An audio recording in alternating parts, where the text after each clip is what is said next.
I have never been interviewed for a magazine. Hey, Hey, LeBron. Sorry, I don't mean to interrupt. Did I leave my sunglasses here? I don't know. Did you? No, I was sitting. Oh, here they are. Whew. Did you just drive 40 minutes back here to look for your sunglasses? Yeah, of course. You think I'm gonna give Sunglass Hut another $30 for these? You crazy? Hey, how you doing? Hi. Wait, your watch costs more than my apartment.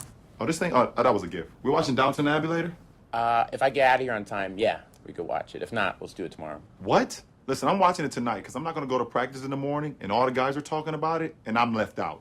Well, hey, do what you gotta do. All right. Can you validate my parking, please? I don't validate. You should talk to Cheryl. Okay. All right. Take care. Nice meeting you. Bye, LeBron. Right. Thanks, buddy. That was a clip from Trainwreck, and it is an absolute pleasure to be joined by Bill Hader and Amy Schumer from the film. Welcome, guys. And, Thank you, Edith. Congratulations. I have not had that experience in a cinema watching a film with a group of people for a long time. Oh, cool. Really where nice it's to just hear. this constant, like, Mexican wave of laughter. And Wow, I've never heard that. That's awesome. Before, yeah. Please, Mexican American. No, that is really nice to hear. Thank you. And I guess the best place to start is with a quote from Judd, where he says that the closer you are to truth, the better the comedy will be. Mm-hmm. Do you guys agree with that? Yeah, in some cases, yeah. I mean, I don't know, but I also like films like Airplane and stuff like that. Which Yeah, are also pretty there's real insane, silly which stuff.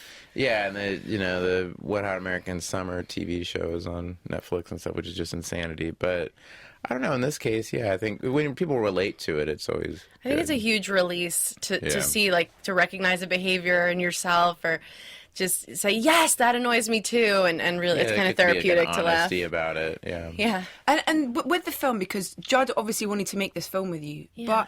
but the script or the idea of making the film came first almost together, and then it was like, well, what are we going to make a film about? Is that Right. is that how it happened? Yeah, that's how it happened. It was, I just kind of pitched him an idea, and he says it was kind of too concept-y. Yeah. I was just trying to do it right, which is a mistake, I think, with writing, and make a movie that I thought Judd would make. I, like, wrote his daughters and his wife in, and I was like, yeah, and then, and he's like, I was like a total flake. I do that, though, like, with the script, like LeBron, I wrote, like, the exact outfit he'd be wearing in each scene, with, like, really cool designers, and with the car he'd be driving. Like, I tried, I'm manipulative. And then Judd's like, why don't you write, like, a more honest, personal story? And then, he really encouraged me to write Trainwreck. What's your self-editing mode though? Because is there a point where you go, no, that's too much, or I can't go there? Is there ever a moment like that? Or? Well, I think I've gotten a good gauge on audiences just from being a stand-up. So, there's some people who I'm not going to be their thing, and I completely understand that. And I applaud those people. But You'll never talk to them again. no, so, they can go see somebody with a puppet. But I think I'd rather push the boundaries and then be pulled back later than play it too safe. So, yeah, I think I've got a good sense of that. Yeah. Had you guys met before you started working on we this? met at the audition, actually. Yeah. We met at the audition. We went and I read in L.A., and then I flew out to New York, read again, and then Judd Apatow took us out to dinner, and then it turned out that it was this weird date.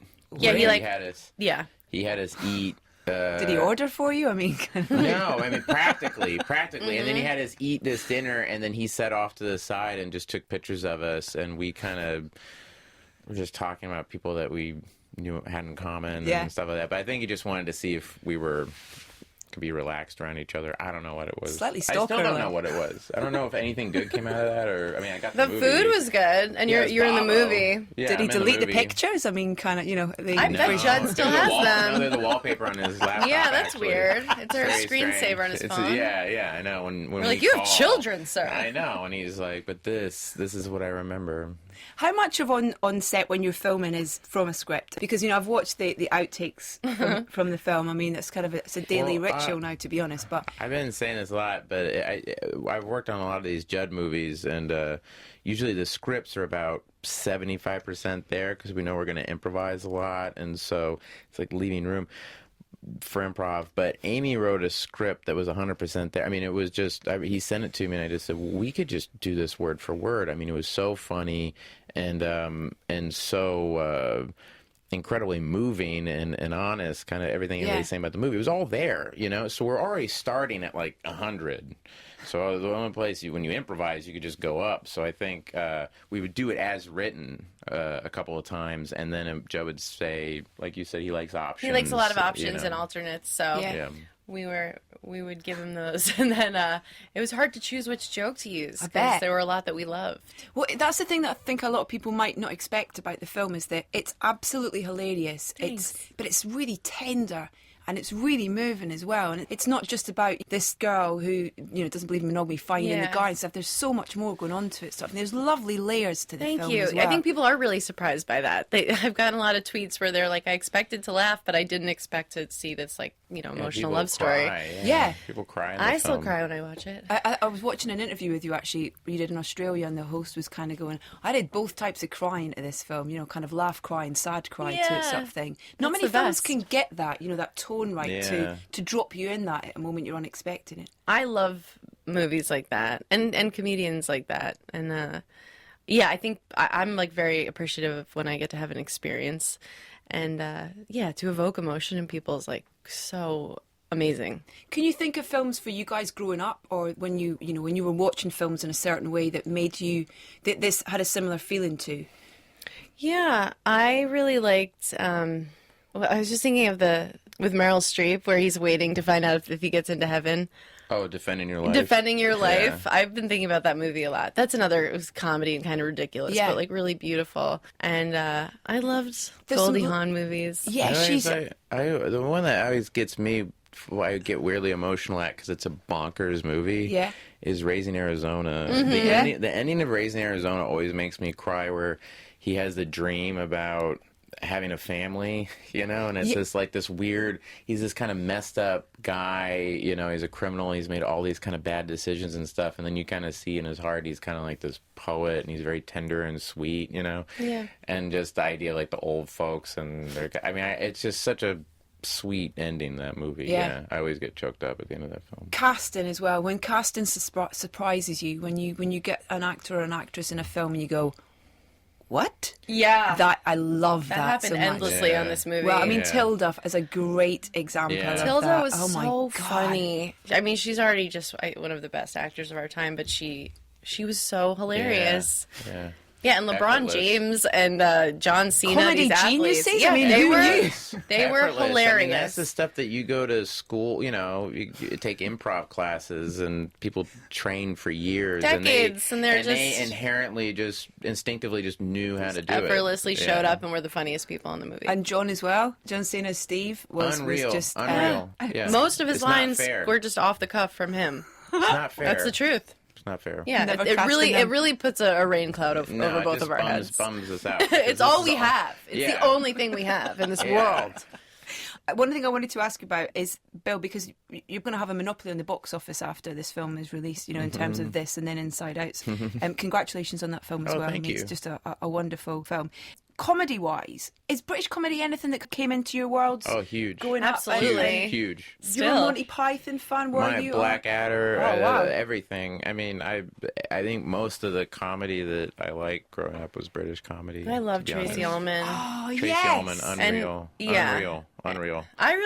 I like that show Coupling. Like they tried to do Yeah. it in America, but I think it's such Didn't a funny, work. smart. Yeah, it didn't work in America. They tried but the Vicar of Dibley in America. Yeah, it did not work. With an American cast? Yeah. No. Oh yeah, we tried. Father Ted's another show. I No love. way. Yeah, Father Ted, I absolutely adore that. Oh, they show. didn't try and do that in America. No. There's no way they could have. No. But you got your Big glam. Train was another one I liked. Great one. Garth Marenghi, that Garth that Marenghi, was Dark Place. huge. Yeah. Yeah, Genius. Yeah, but Monty Python. I mean, I think the thing about British comedy I always liked was that it would always take it very seriously. Like if John Cleese was playing an insane person, he was an actual insane person. Like Yeah. he wasn't trying to be funny. He wasn't pushing it to try to be funny. In Fawlty Towers, when he beats up that car with a little twig, like I'm watching a guy go nuts, and Yeah. that's what was so encouraging, and I thought it was really inspiring. Amy, I saw you get your Glamour Award from Jennifer Saunders as well. And Oh, yeah. Were you there? I wasn't, Oh, okay. unfortunately. I didn't get the invite this Oh yeah, year. Next year, Look, maybe. I can't believe I got the invite. Oh yeah, Ab Fab, I That love. was unreal. Yeah. Unreal.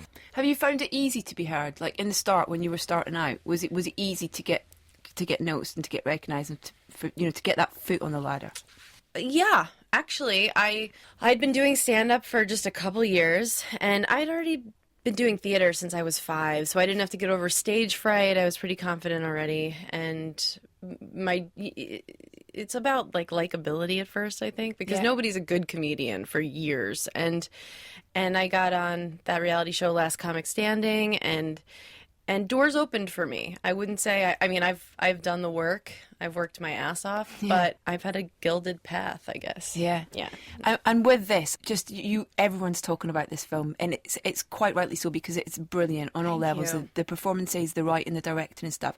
What doors do you want this to open for you next? It's so hard not to say like the worst thing I can think of. Can I say that I feel like Amy's going to direct? I think that she directed this thing, the 12 Angry Men thing, which is one of the most fantastic. brilliant Well, things I've seen congratulations in a on the long Emmy time. nomination as well. Thank you. And I see her directing, I see her being someone who directs her own movies. Yeah. And I think that's my hope as a That's film what fan. you want. He wants That's me what I off want. camera. He's No, like, no, she no, I can't want hold you it on together. camera. I want you on camera. like, she's I got want a you month directing left. and You just want her acting in telling your you what movies. to do, don't you, Bill? No, I like that, but I'm saying I'm used to that. But I'm saying that if I mean that's something I got used to very quickly. But I see her as being someone who stars and directs her films. Yeah? Yeah. You like that? I'm just gonna get a dog and get really fat. And direct and continue to write. Yes. Is it harder though, because it's your words, you're writing this film, and inside Amy Schumer, it's your words, it's your voice. Is it harder when it's someone else's words? You've done other work that obviously is. I really like doing other people's words too. I love doing plays. I know. Come to the West End and do one in London. I would love to. Maybe I can do that now. I would love to do some plays. Yeah, I like doing other people's words too. Stand up next? More stand up? Yeah, on tour all the rest of summer. For the rest of your The life. rest of For my the life. rest of my life. Yeah, Forever. there's no end in sight. Great. Yeah. Well, listen, thank you guys so much for sparing the time to you. come and chat to us. And Thank you. Pleasure. thank you for making me laugh so much as well. thanks. Cheers, Thank guys. you. Thank you.